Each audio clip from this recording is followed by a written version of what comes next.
It's Stuart Lancaster here with Feargal Rourke. We are leaders on leaders. Questions from Feargal to me. This is part 3, I think. Feargal is correct, isn't it? Yeah. So we've done 2 already, and this is the 3rd one. We've had a bit of a break. The Rugby World Cup's been on, so we've all been enjoying that. I've had a second pre-season block here at Racing. We're going to catch up and see what's been going on. Obviously, for me, it's still very new. So this is my 4th month here in France. And obviously the topic of leadership and how I am learning about myself as a leader and the leadership challenges of taking on a new role in a foreign country, as well as obviously the rugby stuff we want to explore. So Fergal's very good at asking me difficult questions. So I'll let Fergal lead off and we'll go from there. Well, I was going to say, as an Irishman and you as a French resident, we probably want to forget about the World Cup. We don't want to talk about it anymore. Although as an Englishman, you might say, you're happy to have a minute or two. Just at a sporting level, did you enjoy the World Cup? No, I mean, purely from my coaching perspective, it was great to have so many different games, so many different styles of rugby, so many different different ways of playing the game to analyse personally, and also share that analysis with the Racing players. I went to the opening game, the France-New Zealand game. I went to a couple of others in Paris, Ireland-Scotland, obviously a memorable performance from Ireland that day. So I went to a few games, but a lot of them, I'm fortunate I can get the 6 views of the game, so I can sort of look at it from every angle. And so there's a lot of analysis. Obviously in France itself, it was, really caught the imagination of the public. Slightly dropped a bit after France got knocked out, which is a shame. But I think France did a great job hosting it. It wasn't perfect from a logistical point of view to start with, but then as the tournament went on, things improved, and I think the French were good hosts. And I think people who came certainly enjoyed the experience, if not the outcome for everyone but South Africa. Yes. I certainly, the games in Paris were exceptional. And the 2 nights I attended Ireland, New Zealand, and then France, South Africa were 2 incredible games. Any word for your other team, Chile, who I know you were giving a bit of assistance to before the tournament? Well, Chile and Georgia. Georgia was another one. I was helping Levan, but unfortunately Levan's lost his job. So yes. I probably should lose mine as the Georgian support. I mean, those tier 2 countries, all had different levels of success, but Portugal was probably the standout, really, in terms of what they achieved. Interesting, we've had quite a few of the Fijian team back in at Racing, so it's been interesting sort of chatting to them. And that's one of the things about Racing is that, like, we've had this 6-week block, of which it's been mainly the group that played in the first 3 league games, but now we've got 10 internationals coming back. So we've got Will Rowlands, who's arrived from Wales. We've got the Fijians who have arrived, the Georgians who arrived, the French, Cameron Woking-Gilfiku are back now. Henry Arundel is here after the weekend. Juan Emoff from Argentina. So the only 2 left is Siya Kolisi and Trevor Nakanye. So the South Africans, so they're actually in a tour somewhere of South Africa, so they'll arrive back soon. So it's been really interesting to sort of discuss with those players when they've come back in, their experiences of it and how they found it. Obviously Cameron and Gail being the 2 really who I've, I guess, spoken to the most. We'll come back to the reintegration of the team, but you've had a good 6-week block. When we spoke last, you had played 3 games, you had won 2, you were had lost 1, you were in a good shape. You've had a lot of extended time now with the team, and a great win on the road at the weekend against Montpellier to leave you effectively joint top of the table. Talk about, first of all, your French. How's the French going in the communication? Because I know it weighs a lot on your mind. It still is weighing a lot on my mind. It's frustrating me because I'm wanting to be the best leader I can be, the best coach I can be. And I find it really frustrating that I can't really articulate myself in French, or have those small one-to-one conversations that I always would have had at Leinster with England, or in Leeds prior to that. It's very difficult to have that one-to-one interaction and relationship. Management team is fine. A lot of them speak English. So that's all, I feel like we're growing as a management team and we're learning together.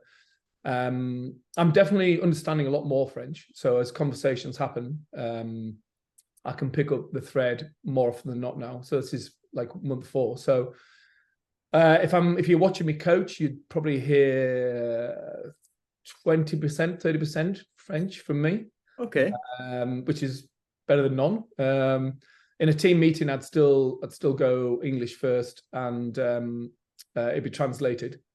And obviously, there's a lot of team meetings. So there's a lot of things we've talked about, such as whether it's team cohesion or actually coaching attack or defensive strategy, showing videos, or we've had a big piece on values and identity and behavior. So I still would present in English and it'd be translated, which is fine. I think like during the week it's fine. I just probably find match day the most challenging in certain respects because everything is in French. So like the referees' conversation is in French, the physios and the doctors' communication is in French.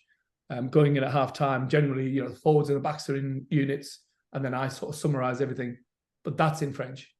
And obviously I'm trying to pick up the thread and interject and add my 10 pence worth. So it's difficult. It's like, I think we've said before, it's like taking on a new job. You're the CEO and you've gone to become the CEO of the equivalent company in Paris, or you're the head teacher of a school and you've taken over as a head teacher of a school in Paris. It's the same. So it's definitely getting better, but I'd still probably give myself the first year really to really nail it, to be able to communicate effectively in both languages. Okay, so you're not despondent, for want of a better word. No, I'm not despondent. I'm just frustrated with myself that I can't do it better. But I think I'm not being hard on myself, but I think if you asked everyone else to go, he's doing a brilliant job, don't worry about it type thing. But it's just, I know that I could do things to another level or could do things in a better way. But equally, in some ways, it sort of makes you more economical with your language and therefore more effective. Just say the salient points and then you can't say much else anyway, so shut up. There's that great line from, I think it's Mark Twain, who said, I wrote you a long letter. If I had more time, I would have written you a shorter letter. Exactly. It's kind of forcing to be economical. Yeah. And a couple of people have asked me this who listen to our discussions. Are you doing kind of French lessons on the side, or are you using your day-to-day to try and learn as much French as you can? The intent, I did before I arrived, and then the intention was obviously, yes, I will. And here I am in month 4, and I've still not really been consistent on the French lessons on the side. The reason being is I feel like I'm at when your head's at like a capacity. Yeah. I don't feel there's any more space at the moment to fit anything else in. Not just with the job, just with the change of dynamic for the family. Trying to manage relationships back in the UK. My mum, 2 children. So any sort of free time, and then my wife's obviously here. She's been away. She had a yoga course in Greece. So then there's 2 dogs to sort out, and I just like running around trying to organise a new team in a new country and organise yourself at the same time. I'm about at capacity. I'm not over capacity, so I'm not like feeling like I'm drowning. But I feel like I can, if I can get a bit more handle in the next month or so on everything, then I definitely need to. It would help. Definitely. But I think a lot of people will relate to your comments. Talk about the block. So you went into the block. It was almost like a second pre-season within a month of the first pre-season. But you obviously had objectives. You'd started this cultural change. You'd started changing some of the dynamics and the organizational structures within. Had you internally a set of objectives for this block of 6 weeks, and how has it gone? Yeah, no, so the initial, there was a week off, so that was a chance to refresh and recharge for everyone, and everyone came back in motivated. I think they enjoyed the first period of time we'd had together. Lots of changes, but the changes had been well received, and I think they'd enjoyed them. We hadn't been perfect in the games by any stretch, but we'd shown improvements in training that were translating into the games. So they sort of bounced back in, really. The interesting thing I was curious to see is how much of the information I'd given them had they recalled. Like, was it had I hardwired it into them so that when they came back in after a week off, it would come straight back in. And to be fair, I'd say 90% of where we left off, when we came back in, was where we left off, which was pleasing for me, because it shows it's sort of sunk into the long-term memory, and become more ingrained. The habits had become more ingrained that I was looking for. So that was pleasing. So we had 2 weeks of that. So that was more like, right, let's refresh what we've worked on and let's progress another level. Then we had a second break again to give people a bit of time because we're now in a block now where the next break we've got a game every weekend between now and mid-February. Wow. Okay. So we're not like we're talking Christmas Eve, New Year's Eve. We're 15, 16 games straight, be it 12 top 14 games and 4 European games. So I needed to give them, obviously the time. Now I told them to take the time, but in my mind, the big goal of the block was to go on the training camp to Spain, which is what we did.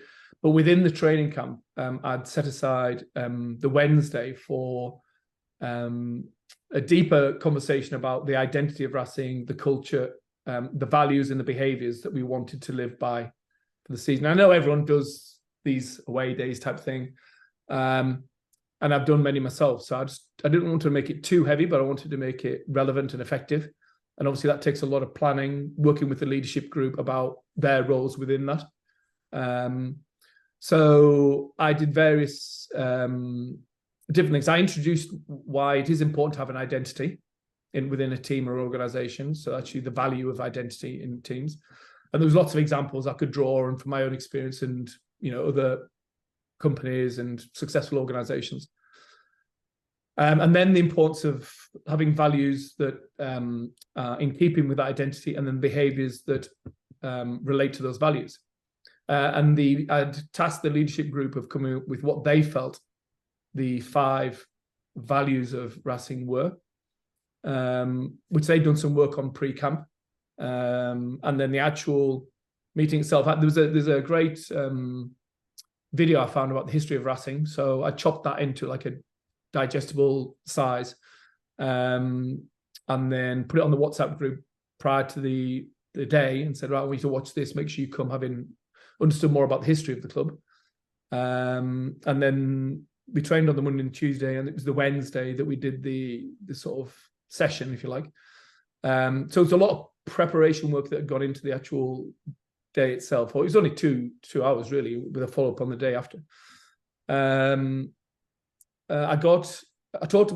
began the presentation or the talk about the lessons I'd learned in sport, leadership lessons I'd learned.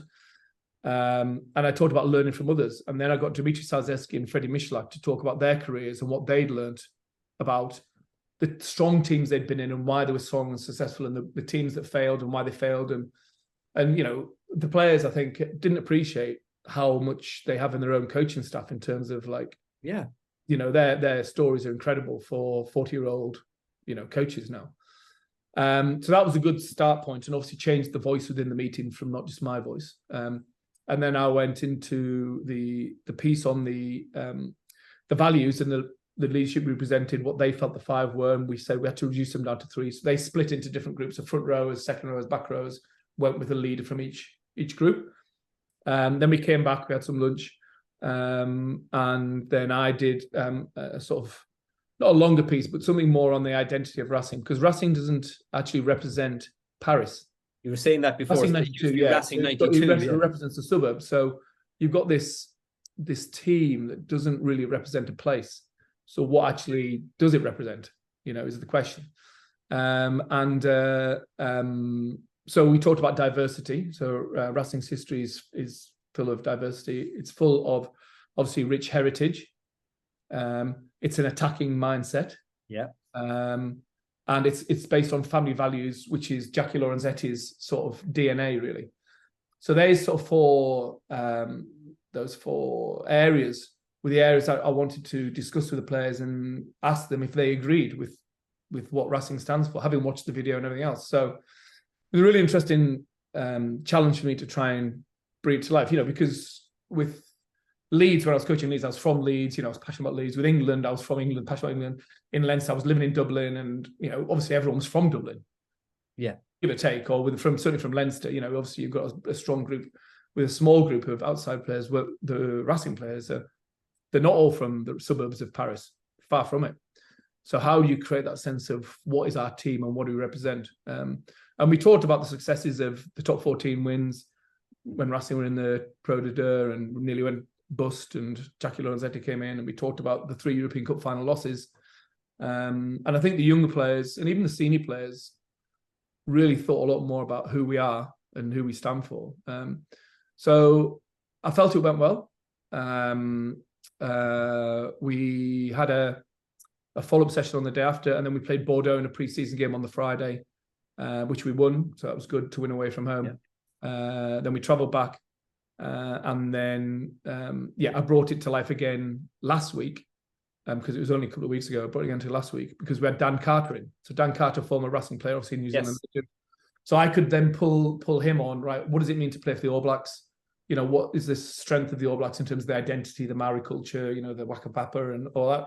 So that was great. And he could also talk about his time at Racing, what Racing meant to him. And then the day after, through a relationship I set up when I was at Leinster, Kieran Reid was in. Oh, wow. And then the day after that, actually, Tana Umaga was in. So we actually had 3 All Blacks legends in 3 days. So the players are like, wow, this is, you know, so we didn't use them all in the same way, but their presence and the reinforcement of the messages I was giving was effective, I think. And then the 2 challenges then remained for me was to use what we'd done to tell the story to the international players who were returning, who knew nothing about, like Will Rowlands. Obviously, Siya Kolisi is not here yet, but he'll be part of that. And I really wanted to involve Jackie Lorenzetti and his wife, because it wasn't for them, the club wouldn't exist. So we set up a day last week whereby we briefly went over what we did in the camp. We had a team meeting, invited Jackie and Francoise to the meeting, which had never been before. And I presented about what we'd done in the camp and why we wanted to present it to them, because without Racing, we wouldn't exist. And so we talked to him about what we felt the identity was, i.e. the heritage, the attack mindset, the family values, the diversity, and the values, the players presented on the values and everything else. And I think it was a really, really effective way to pull everyone together. And I think Jackie really appreciated it, you know, and his wife really appreciated it, because, you know, I don't think they'd ever been involved in anything like that. So that was, I was pleased with how that went. And then obviously all roads then lead to the game, the Montpellier game. So what you don't want to do is to allow that to over-dominate the week, because actually it's about performance, it's about rugby, it's about attack defense, you know, getting that performance mindset back on. Because the way I described it to the players was great organizations exist, certainly sporting organizations exist with 3 effective areas: great players, great systems that support the players, so good coaching, good attack, good defense, good management structures, whatever, and great climate, great environment, great culture. And what we're aiming to do is to get 10 out of 10 or close to 10 out of 10 in each area. So you guys, we want the best players here. If you are here, we want to develop you. If you're 8 out of 10 in your position, we want to make you 9 out of 10 through performance plans and whatever else. And then systems-wise, we want to develop good systems so you can express your talent within that, and you're not inhibited by things that we're doing badly as a management team or a coaching team. And then we have this great climate. So, but it's getting the players to understand that right now our focus, we're shining a light on this area now. We're not on individual development plans and development review. We're developing the system piece and development of the team and the cohesion piece to go and win. And I think when you explain it in layman's terms that way, I think the players understood. But again, the challenge for me is I'm saying it all in English and getting it translated into French, even to the extent that you do a presentation that normally you put a few slides together, you type it in English, then it's no use because the French players don't understand what you've typed or you've put on the screen. Or you've given them a little movie to watch and it's in English, there's no subtitles.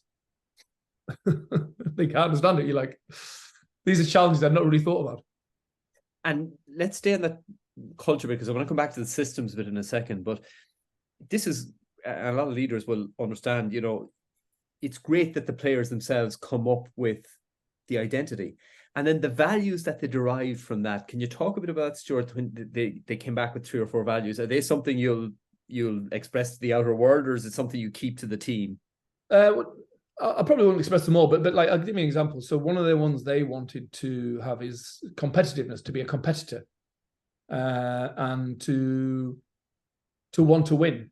You know, they feel that they've underperformed as a team over the last few years. They've not won any trophies since 2016.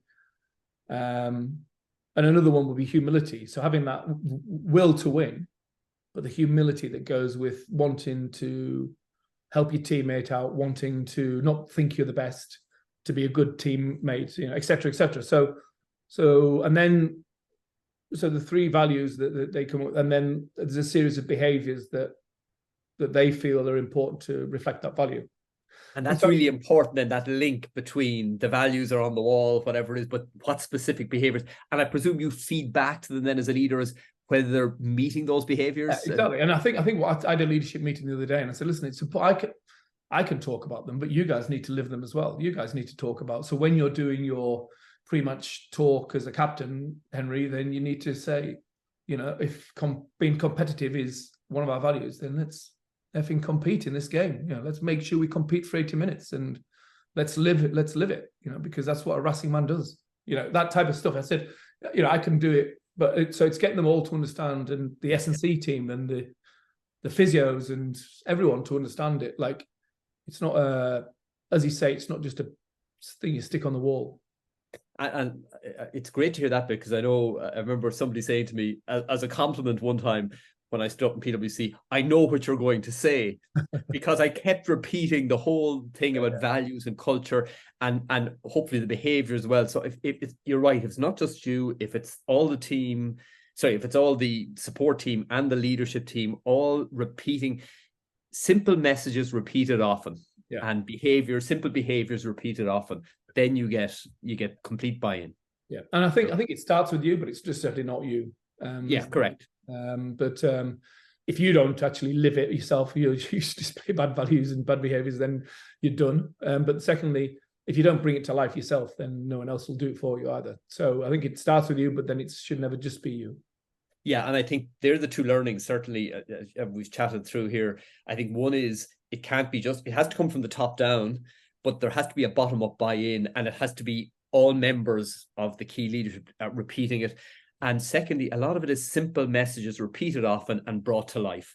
And if you get those two things working together at an organizational level, it's fantastic, you know. Yeah. Talk about the system. I think they're not really. It'd never really been done before. Really. So it's done in different ways, but not I guess in that way. And even the senior players who had been there 5 to 10 years, you know, were excited about the work we'd done. But not just excited because it was a standalone, because it actually fitted into the players' system climate piece. You know what I mean? So they understand the jigsaw. Yeah. They can see the jigsaw being put together, and I'm trying to explain the jigsaw of building a high-performing team to them, and they're like, "Yeah, I get it. You know, I'm in." Obviously, the next challenge then is. Everyone was desperate to be in, but not everyone can be in because you only pick 23 players. So then you've got, Montpellier game, and now I've got Lyon this week. We had a good win away from home, 6-day turnaround. Do you pick the same team at home? Reinforcing the fact that you boys played well and therefore, you deserve another chance. Or there's a whole lot of other good players who've given everything and good players who need a chance. So so what's happened recently for me in my mind is I'm thinking a lot about bringing the values and the culture piece to life. I'm thinking a lot about, obviously, the performance piece on the field, my coaching to deliver consistency. And then I think a lot about selection and managing the selection dynamic to a point that when players are not picked, they understand the reasons why they're not picked. And I'm creating a rotational selection policy so that everyone gets a fair chance throughout the course of the season and still win at the same time. Yeah, and there's a whole amount we explore there on management, team management, and selection. Just briefly on that last point, you said not all like the fact that Racing hadn't done an exercise in that depth for a number of years. Are there teams out there who really just see it as almost you turn up, you train well, you go out and play? I would have thought. No, I'd say I'd say a lot would do that type of thing in different ways. I'd say that it's a question of how well it's done, I guess. Yes. And I think a club like Racing is more complex because it is. There's so many players from so many different cultures and environments and nationalities. So it really needs to be done. Like I think in other environments you can almost get away with it because you've got a lot of homegrown talent come through the academy, whatever. And there's a natural bond to the shirt. But yeah, it's not like you're at Toulouse where most of the lads have come from the Toulouse academy into the Toulouse team, which is in the town of Toulouse. Yes, not that. So I think it has to be more. And I guess it's the same if you were working in an organization. You've got to make an assessment early about what's needed. What kind of organization is this? And what's needed at what time, and that's the art of it, really. Do you do it early? Do you do it late? Do you do it at all? Do you do it? That was my gut reaction in my planning in the off season, leading through to where we are now. I wouldn't change the order of events so far. In hindsight, I would keep where we're at. But the bigger challenge is now coming around the corner. Well, it's here. But sorry, it's a small point, but I like the way you've turned what might be a perceived disadvantage into one of your cornerstones. So the fact you've got such a diverse range of players from all different backgrounds and nationalities, it looks like a problem because you don't have that cohesiveness to lose, but you've actually turned on its head and said, this is part of who we are. Exactly. And I've demonstrated that through the history, but I've also gone, how brilliant is it? We can learn from South Africa, we can learn from Fiji, we can learn from Wales, we can learn from Argentina, we can learn from France, we can learn from my experiences now. How good is that? And how good is it that we've got people from different areas of Paris and different people have come and families have emigrated into Paris and they're from, I said, this is like brilliant. It is. And even the way I express it there, like instead of saying, let's try and homogenize everybody, you're saying we've got all this IP, this rugby IP from all around the world. Let's use it. No, I think it's a super leadership lesson as well. Sometimes maybe a perceived weakness, you're saying, well, actually, it's a strength, and let's turn it to our advantage. Yeah. Let's talk about team management, because again, you've had really good substantive time with the bulk of your squad over the last 6 weeks. And as you say, over the last week and over the coming weeks, you're going to get a dozen players back who haven't been immersed in what you've been doing over the last 6 weeks, who many of them will kind of come back into the team pretty quickly. So talk about the two problems I would see here. One is how I manage expectations of players coming back and players who've been playing for a while. And secondly, how do I get the returnees up to speed on what's happened over the last 6 weeks in a pretty accelerated form? Yeah, no, it's good. It's a really good point. And also the third problem, which you've probably not mentioned, is everyone who's come back has been desperately disappointed to be knocked out of a World Cup by 2 South African players. So you've got that psychology of, French. The Fijians might be happy. Well, no, they weren't happy either, really, but they felt they could have done better. Okay. So I think everyone had a little bit of like, oh, what if? Yeah. Or they hadn't played much, like Henry Arnold didn't play much for England, Juan Emoff didn't play much for Argentina. But Juan's a good example. So he's been at Racing since 2011, and he said to me yesterday, he said, "Oh my God, it feels like the first day at school." Learning new systems, new structures. So I think what I've tried to do, obviously they've been in World Cup, so I've tried to not bother them too much, but there's been a natural drip feed of, by the way, we've done this and this is this, and have a look at this training session, and here's a little video I did on team identity or whatever. And then what I've tried to do with every player is if their first day is, I don't know, Tuesday, Monday, I meet them one-to-one or collectively as they come back in, and try to say, right, this is mainly starting with the rugby, as in like, this is our calling system. Here's examples of how we train. Here's examples of why we do what we do. Here's my explanation about why the attacking system is the way the attacking system is in comparison to, say, what yours at Wales was or what yours at Fiji was. So get, not buy-in, but get explanations out there and get understanding. The buy-in comes because hopefully there's a group of 40 players who've trained, they can see have improved, and they can see in the games that we've played, and certainly in the training, they can see the cohesion and the confidence starting to build. So meeting them early and before they're actually their first day back is important. Making them feel part of the Racing family on the first day back is really important, I think. So whenever there's a player who's returned, I've always made a point in the first meeting to welcome them back and say how amazing it is to have a player of their quality, you know, and speak to them directly as a person within the group. You know, it sometimes embarrasses them, so the heads are down, but you're actually, you know, making a point saying you're part of the family now, you know, you're part of the team, and we're really pleased to have you back, and everyone applauds. And I said, you know, it's amazing that we can bring someone of your quality back into our team. And we're looking forward to learning from you and looking forward to helping us try and achieve things together. So I think it's only a small piece, but it's an important piece. I think making sure that in the background, their family and everything else has been catered for and looked after, you know, so if they're moving to Paris for the first time and they've come after the World Cup, which quite a few are, then we've got, you know, the house is sorted and we can get the visa sorted, and we're generally relieving stress, not creating stress. Super. Which is important.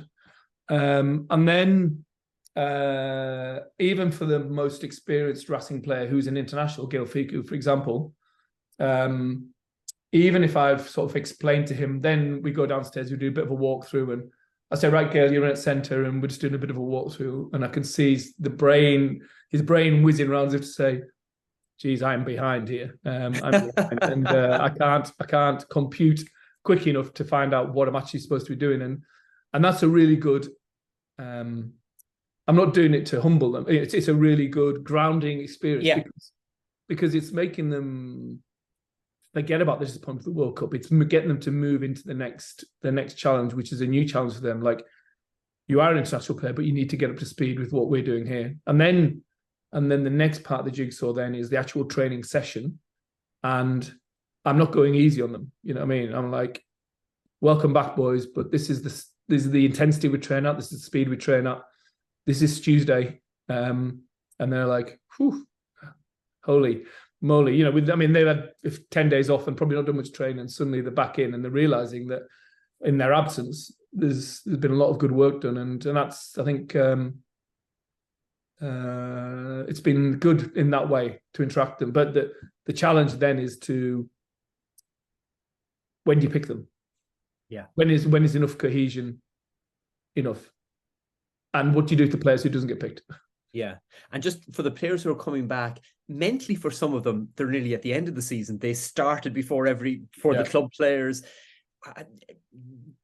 Do you need to give them more time up? Like, I think it depends on the player. It turns on. So I'm sort of on a case-by-case basis, really. So everyone gets a definitely decent break. They've all had a decent break, you know, be it a week or 2 weeks or 10 days or whatever. And I've also said to them, listen, and I will give you a week at Christmas, or I'll give you a week at New Year. And then, you know, in their minds, they can plan ahead and take a break or whatever. So I think Northern Hemisphere guys, it's tough. It's tough. And a Northern Hemisphere player, for me, I think it's harder for them to excel in a World Cup for two reasons. One, I think that the Southern Hemisphere players come into World Cup on the back of the Rugby Championship, and it's like coming on the back of the Six Nations. The Northern Hemisphere guys come on the back of warm-ups, which is not the same intensity. And then the Southern Hemisphere guys, World Cup finishes, boom, holiday, next job, Super Rugby, January. Northern Hemisphere, World Cup finishes, next job, start the season, finish, July. Yeah. That is tough mentally. If you've not achieved the goal of reaching Everest, that is tough mentally. So I think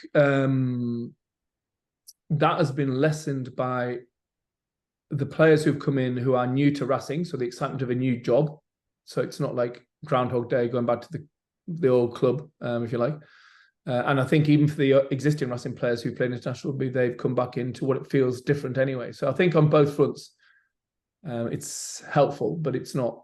I have to make the right decisions on an individual basis, basically. And then talk about the player. I'm a young player now. I've got 2 or 3 games under my belt, probably ahead of schedule because a lot of the players aren't around.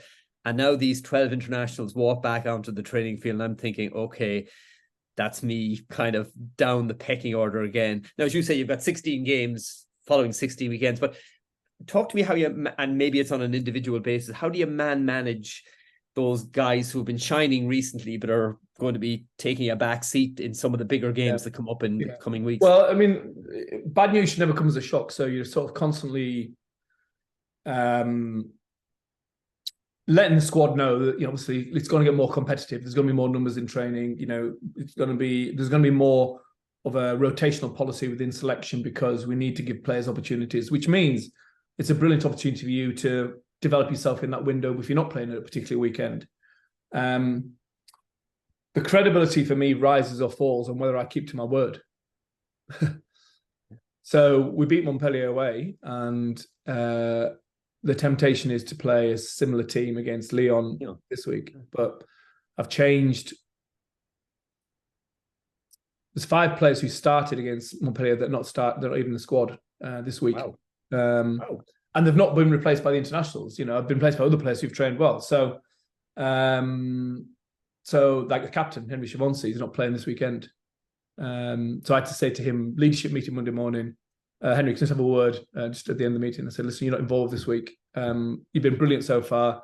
I need to give Francis Sailly an opportunity, and Gail Fiku's back in. So I'm going to get him up to speed by using him off the bench. So he sort of looked at me and went, I said, but you've done brilliant. I said, so there's nothing to worry about. We've got Toulon in a week's time. So get yourself ready. There could be an opportunity there. It's a great opportunity to keep developing yourself in training, and let's make training competitive. And you prove a point to me that, when the big games come, you're going to be in it. So you didn't promise him he was going to be playing against No. But I left a carrot of train well that you might be playing. So that is the reality in a big squad. The reality in a big squad is, and in a squad like Racing as well, I can't play the same players every week.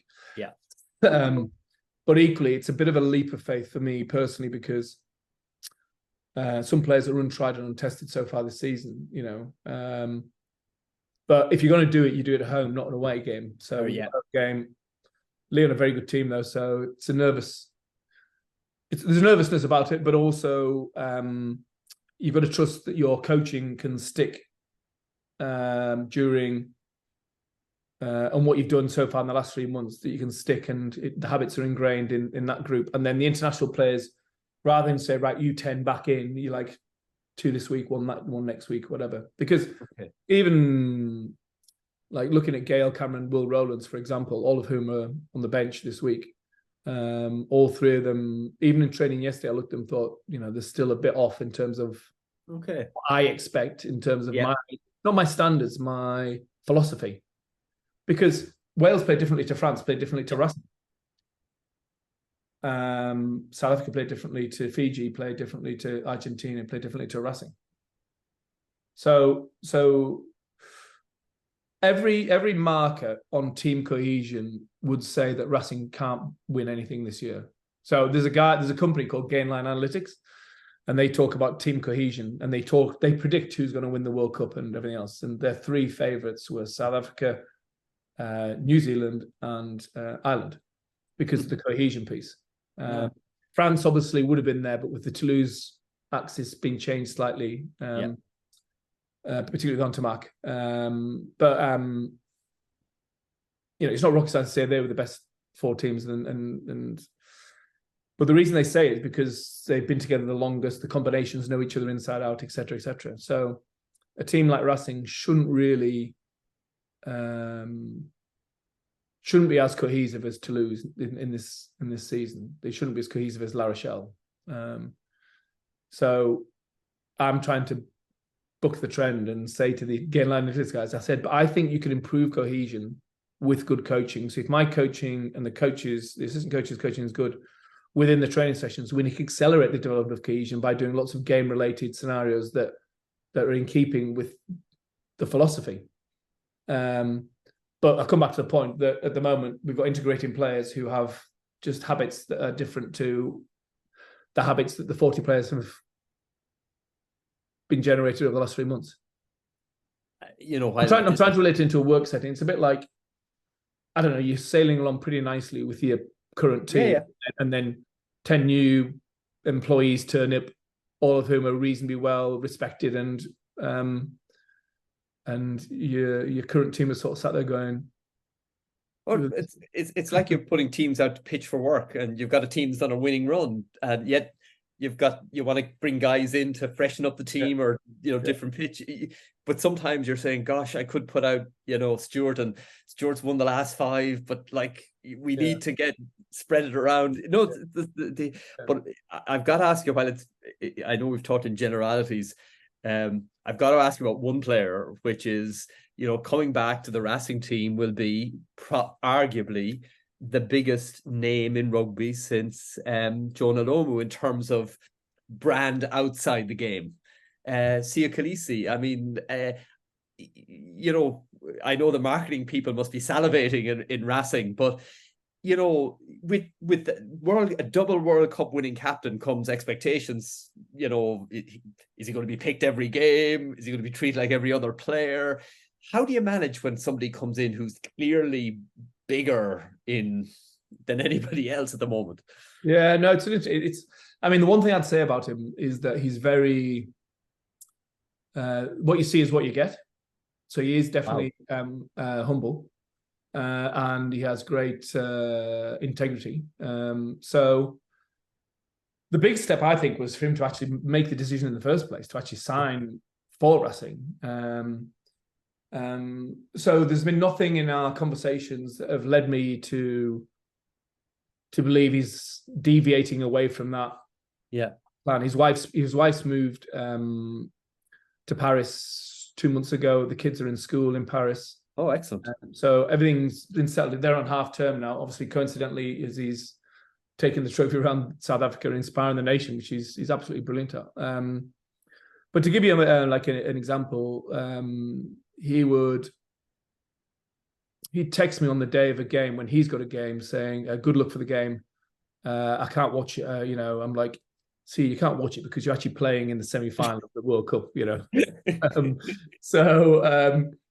or he'll send me a photo with Henry Arundel after the England game, and like Racing men together, just things like that just so he's definitely the real deal in that regard. In terms of when he turns up next week, and how will I treat him? I'll treat him the same way as I treated Will Rowlands, and I'll give him an introduction to the group. I'll say welcome. It's great to have someone of your experience and your standing in the game and the quality that you'll bring to the team. We're excited to have you here.